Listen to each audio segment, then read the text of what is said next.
అందరికీ నమస్తే అండి. జగన్‌మోహన్ రెడ్డి ఏదైనా ఒక పర్యటనకి వెళ్తే అది అతివృష్టినండి.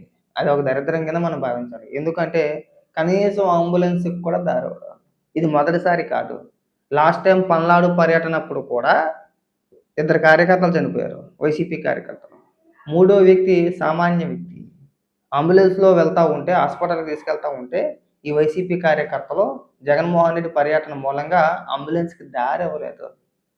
దారివ్వకపోతే అతను చనిపోయాడు దానివల్ల. ఇప్పుడు మళ్ళీ సేమ్ పరిస్థితి అనకాపల్లిలో చోటు చేసుకుంది. అక్కడ ఉన్నదే 100 మంది చుట్టూ తిప్పి తిప్పి కొడితే 100 మంది, 200 మంది లేరు ఈ సభలో. ఈ పర్యటనలో. నీకు అంబులెన్స్ దారిత్తానికి ఏం పోయే కాలం నాకు అర్థం కాదు. అంబులెన్స్ కనపడట్లా నీకు? పైగా ఇక్కడికొచ్చి మళ్ళీ పెద్ద పెద్ద ఉపన్యాసాలు ఇస్తారు మా వోళ్ళంతా కూడా పెద్ద పెద్ద డైలాగులు కొట్టేస్తారు. ఫస్ట్ కనీసం మనకు రూల్స్ కూడా తెలీవన్నా. ఏదో పర్యటనకి వెళ్ళిపోతామంటే గుడ్డి దిశలో కొన్నట్టు వెళ్ళిపోతాం. పొద్దున్నుంచి తెగ రుద్దేశారు. రుద్దుడు, రుద్దుడు, రుద్దుడు. 65,000 మంది పోలీసులు సెక్యూరిటీ అంట. లక్షల మంది వచ్చేస్తారట. ఏది లక్షల మంది? ఎక్కడ లక్షల మంది? తిప్పు కొడితే 200 మంది కనపడట్లేదు ఎక్కడ కూడా. నీ పర్యటనలకి నీకో దండం పెట్టేయాలన్నా నిజంగా. ఆ!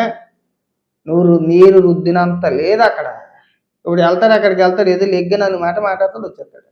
అయిపోయింది. బెంగుళూరు వెళ్ళిపోతాడు చక్కగా. అక్కడితో క్లోజ్ సమాప్తం.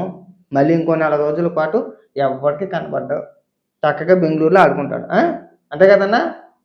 ఏమో నువ్వు నీ పిచ్చ రాజకీయాలు.